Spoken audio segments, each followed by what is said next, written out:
The festival season continues, and DC's Broccoli City Fest is just over 1 month away. Festivals are great fun until your hearing is impacted. We want to bring in Dr. Melissa Haish to talk more about this and ways to protect yourself. Good morning to you, Doctor. Thanks for joining us. Good morning to you, and thank you for having me. So I want to, I guess, get some perspective here for those who perhaps are being dismissive and thinking, this would never happen to me. How common is this hearing loss? Well, it is fairly common. If you are exposed to loud noise, whether it be at a small concert, a large concert, or a festival, then invariably, if you don't protect yourself, there can be some damage to your hearing or auditory system, which ultimately can lead to a hearing loss. So let's talk about music festivals, especially the ones where they're outside. How loud can it get? Those festivals can get fairly loud. Remember, some of them don't even just have one stage with one band. Some of them have multiple stages with multiple bands at any given moment. So depending on where you're standing in the festival, they can get fairly loud at any given moment in time. So this is the tricky part, though, because how do you determine what is too loud? I feel like for some people, they might think it's subjective. What's too loud for you isn't that loud to me. That's a great point, because loudness, the perception of it can be subjective, but the measurement of it and how dangerous it is not subjective.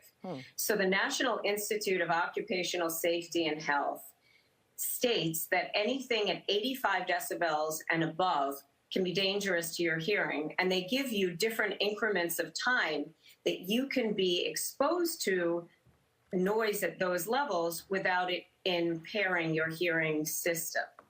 So now, unless you have a device to measure, I guess, the loudness, do you just go on with the assumption that it's going to be louder than it should be, and then figure out the steps to protect yourself? Well, kind of both. Yes, it's definitely safest to go out and figure out that when you're in a concert or a festival, it's probably going to be louder than you think, because things that are loud are going to be louder than you think. But it's really easier to measure this as well. You can arm yourself with the knowledge of what you are surrounded to just by downloading an app to your phone and turning it on, and it will measure your surroundings so you can see what you're exposed to at any given moment in time. That's good to know. And then how do you protect your ears if you want to go ahead and just be proactive? There's many ways at a festival or an outdoor concert. Certainly earplugs is the fast and easy way. I always tell people to bring your earplugs with you. Make sure that you have them with you. But in many festivals and concerts nowadays, they do sell them there. So you can have access to them there. But also knowing how far you are from the stage, from the monitors, and how loud the sound can get as you get closer to the stage and the monitors can be helpful as well. So where you are in the concert is helpful in protecting yourself.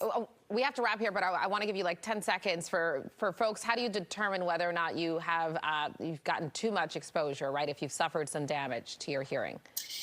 Well, the easy thing is, if your hearing sounds muffled for a few hours, 24 hours, 48 hours, then probably there's been some damage. But the first and foremost thing that we all experience whenever we're exposed to loud noise is ringing in our ears. So if you have ringing in your ears, even for a short period of time, there might have been damage, and it's very important to go and get that checked out by a doctor. Okay, some really helpful tips, and best of all, it really is fairly simple to protect your hearing. So thanks so much for passing that along. All right, Dr. Thank you for having me. Joining us this morning. Thank you.